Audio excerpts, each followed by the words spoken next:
Estamos enlazando esta comunicación, ya la tenemos enlazada con el embajador Carlos Pascual, a quien le agradezco que me tome la llamada. Y bueno, pues Carlos, bienvenido, buenos días, embajador. Buenos días, Carmen, un placer estar contigo. Igualmente, Carlos, le ha tocado, embajador, escuchar lo que acaba de decir el presidente de México desde Palacio Nacional. Está, como escuchó, haciendo un llamado para que este próximo sábado se haga una manifestación pública en la frontera con los Estados Unidos. Bueno, es una manera de decirle a Estados Unidos somos amigos, es una manera de decirle a los Estados Unidos estamos unidos frente a las amenazas del presidente Donald Trump. Carlos, embajador, ¿cómo analiza el momento que vive México y Estados Unidos en este instante? Bueno, estamos en una situación en donde la propuesta que ha hecho el presidente Trump es una propuesta de PT para los dos países. Para los consumidores, Estados Unidos va a imponer costos más altos, para las cadenas de valor entre México y Estados Unidos se van a romper, va a afectar estados como el estado de Michigan, de Texas profundamente, va a afectar trabajos en Estados Unidos. Y para México, obviamente, va a congelar todavía más el impulso para inversión, la inversión extranjera, la inversión doméstica, el crecimiento económico. Y eso va a afectar los recursos que México le hace falta para ayudar a Estados Unidos, poder controlar el flujo de los migrantes, poder tener la voluntad política para poder trabajar y hacer lo que se tiene que hacer sobre la migración y otros problemas también, como el crimen organizado y las drogas. Entonces, yo creo que realmente estamos a un punto crítico donde se tiene que hacer entender que este tipo de problemas solamente se puede resolver en un tipo de amistad y asociación entre los dos países. Fundamentalmente afecta profundamente los intereses de los dos países, pero son asuntos diferentes, migración y comercio, y tienen soluciones diferentes, y tenemos que trabajar en esa manera, donde cada problema se pueda separar y hacer lo que sea lógico y mejor para los dos países. Bueno, obviamente, Carlos, el presidente Donald Trump no piensa lo mismo porque está efectivamente mezclando no solamente el tema comercial con el tema migratorio, también ha agregado en estos días en sus tweets el tema del crimen organizado, diciendo que México puede frenar prácticamente como por decreto estos fenómenos tan complejos. El tema es que el tic-tac del reloj está sonando y el próximo 10 de junio es probable, o muy probable, que se establezca esta primera banda de los aranceles en un 5% progresivamente. El presidente Trump, decimos acá, también está jugando a las elecciones. Esto lo interpretamos también como una herramienta electoral. Carlos, embajador, ¿qué piensa usted? Bueno, yo creo que estás analizando bien la situación, lo complejo que está, la importancia que tiene y el corto tiempo que tenemos, porque ya al punto que empiezan a poner los aranceles, siempre se hace mucho más difícil salir de esa situación. De un lado tienes muchos republicanos, hasta dentro el gabinete del presidente mismo, gente como Jared Kushner, su yerno, gente como Robert Lighthizer, que negoció el nuevo acuerdo de comercio entre México, Estados Unidos y Canadá, que están diciendo que para el bien del país, para el bien del futuro del comercio y con todo lo que Estados Unidos tiene con China, que no es tiempo para que Estados Unidos imponga todavía este costo adicional. Pero del otro lado hay otros que están diciendo que el presidente tiene que reafirmar su credibilidad con su base política. Como estás diciendo, Estados Unidos está entrando en una fase de elecciones. El presidente está bajo muchísima presión después del reporte de Mueller. Lo que está previsto, que el Estado de Nueva York va a pasar legislación que lo puede entregar información sobre los impuestos, información también que va a tener que entregar sobre sus transacciones con Deutsche Bank al Congreso. Entonces, en ese contexto, creo que también el presidente de Estados Unidos está mirando cómo puede tomar control de la agenda política y poder reforzar su credibilidad con su base política. Entonces, tendremos que ver cuál lado de los consejeros del presidente Trump van a ganar en esta batalla, los que están abocando lo que sea bueno para el país, para Estados Unidos, para las relaciones con con el vecino o los que están enfocándose más en los intereses políticos. Carlos Pascual, le propongo subir la mirada para ver un poco más amplio el espectro, porque desde luego la situación con México nos afecta obviamente de mil maneras, pero estamos viendo también cómo el presidente Trump abre otros frentes de guerra comercial y tecnológica y de otros tipos en otras partes del mundo. Muy detalladamente seguimos lo que pasa con China. ¿Cómo interpretar el conjunto? Como diplomático, como analista, como experto en temas internacionales, cómo observar todas las piezas que están en juego en este momento, porque unas se tocan a las otras. No, tienes toda razón. Y lo que pasa entre la relación entre Estados Unidos y China en el ámbito de comercio, pero también puede extenderse a muchos aspectos político y seguridad internacional, van a afectar el mundo más que cualquier otra cosa que vamos a ver en el próximo año. Ya hemos visto que ha tenido la amenaza de las aranceles de Estados Unidos contra China han tenido un impacto profundo en la economía global y la percepción del crecimiento económico global, la percepción de la demanda para commodities, cómo ha afectado las inversiones en equities por todo el mundo. Y entonces, a este punto, lo que pase ahí en esa relación va a tener un impacto en todos. Igualmente, el presidente está amenazando que se van a imponer nuevas aranceles en India. Estamos en esta situación con México y realmente uno tiene que empezar a preguntar si Estados Unidos realmente, país por país, puede entrar en este tipo de confrontación.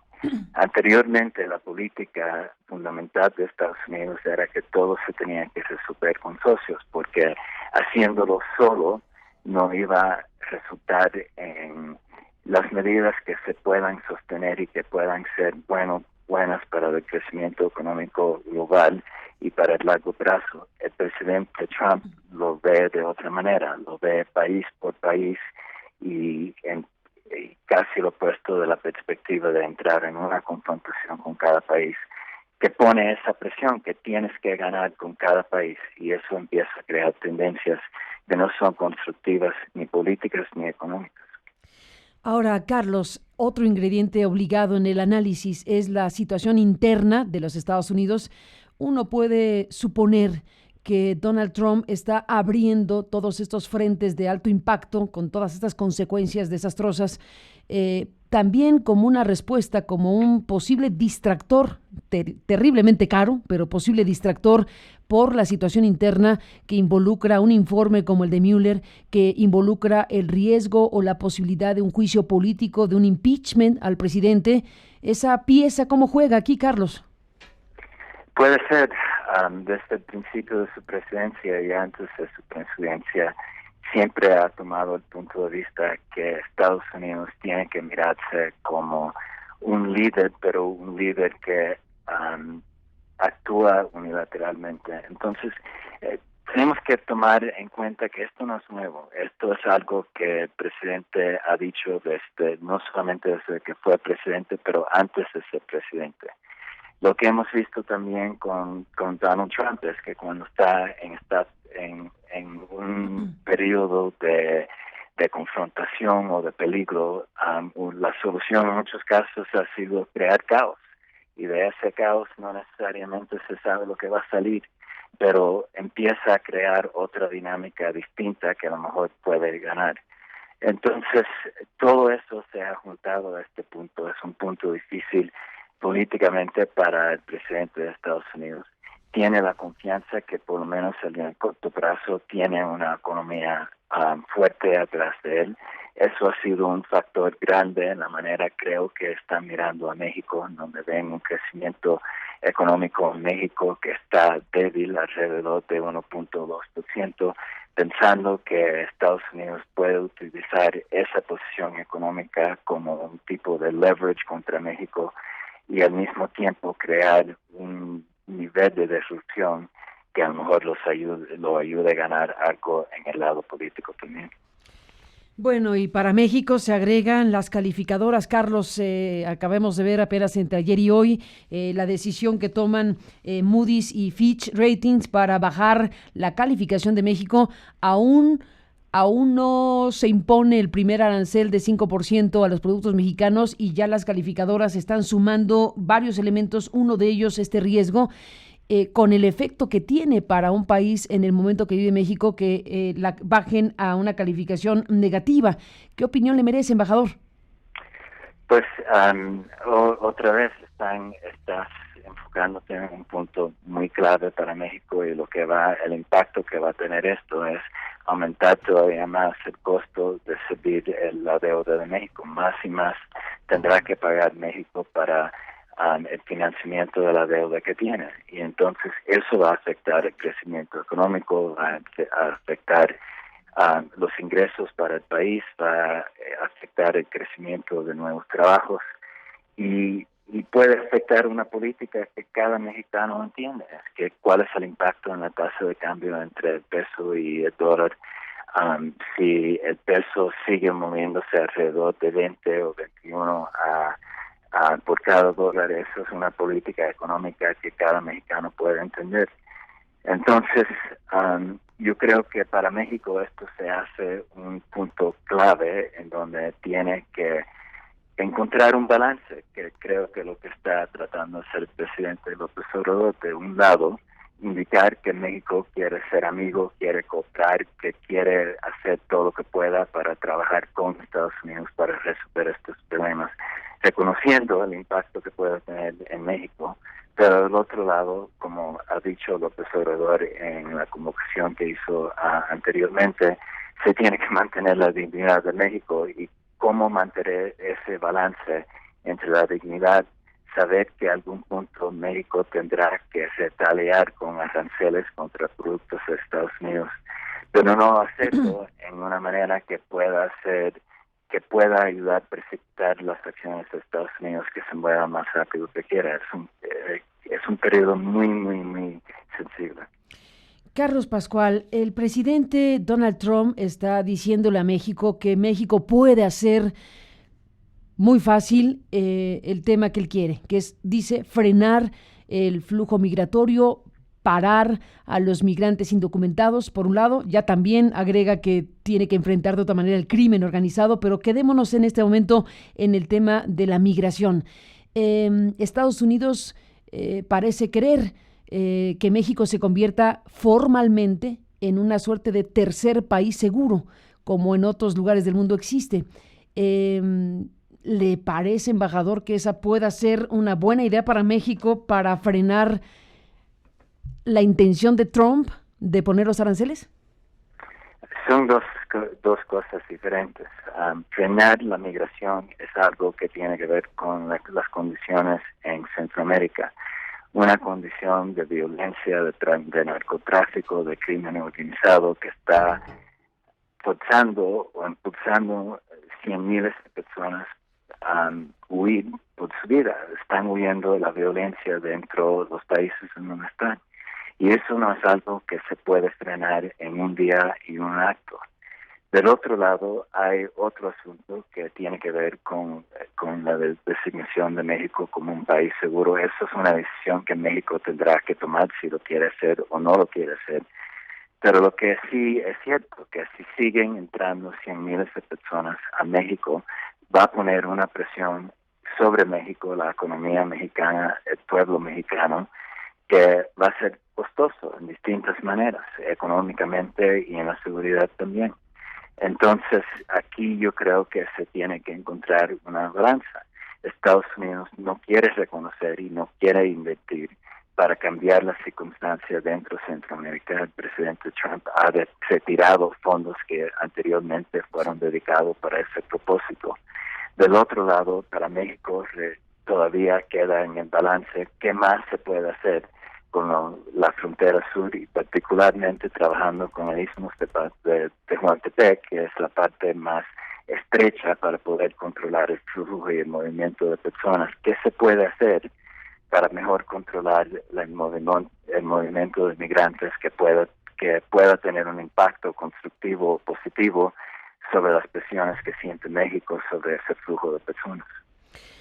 Ahora, Carlos, embajador, es claro que lo que está sucediendo, como lo menciona usted ahora, suspender los apoyos estadounidenses a Centroamérica, ahorcar a México, generar condiciones de inestabilidad económica, lo que va a generar, evidentemente, pues es un reforzamiento de los flujos migratorios. Parece muy obvio decirlo, pero ese es el efecto que podría ocurrir y va en sentido contrario de lo que parece querer Donald Trump.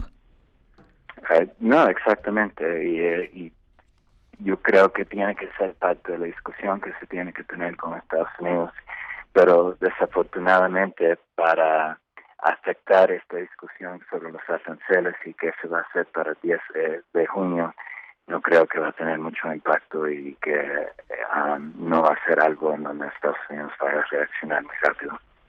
Carlos, para cerrar, ¿qué opinión le merece la convocatoria del presidente mexicano? ¿Tendrá algún efecto en la sociedad estadounidense, en los medios estadounidenses, en el propio presidente Donald Trump, el hecho de que el próximo sábado a las 5 de la tarde en Tijuana esté el presidente de México, supongo que van a atender la llamada los ministros de la Corte, los legisladores, los gobernadores de México, en esta expresión, digamos, de los factores del poder político en México manifestándose en la frontera? ¿Tendrá algún efecto, Carlos?